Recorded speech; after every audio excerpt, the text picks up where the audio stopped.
સુરતના કતારગામની અંદર એક મકાનની અંદર બાળકી બંધ થઈ હોવાની વિગતો અત્યારે સામે આવી રહી છે। આ સમાચાર અત્યારે સુરતથી મળી રહ્યા છે, જેમાં કતારગામમાં મકાનની અંદર એક બાળકી છે તે અંદર બંધ થઈ ગઈ હતી। કુબેરનગરનું આ મકાન છે જેની અંદર બાળકી બંધ થઈ છે।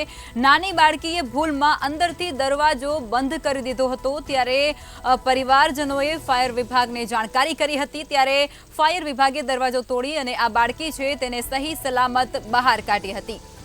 સુરતથી આ જાણકારી સામે આવી રહી છે, જેમાં કતારગામ વિસ્તારની અંદર એક મકાનની અંદર બાળકીએ અંદરથી દરવાજો બંધ કરી દીધો હતો ભૂલમાં, અને ત્યારબાદ તે અંદર બંધ થઈ ચૂકી હતી।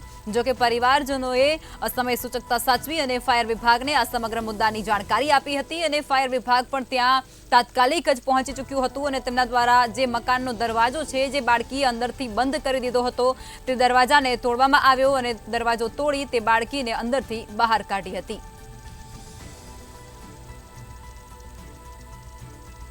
માતા પિતા માટે આ લાલબત્તી સમાન કિસ્સો અત્યારે સુરતથી પ્રકાશમાં આવી રહ્યો છે, જેમાં એક નાની બાળકીએ અંદરથી દરવાજો બંધ કરી દીધો હતો।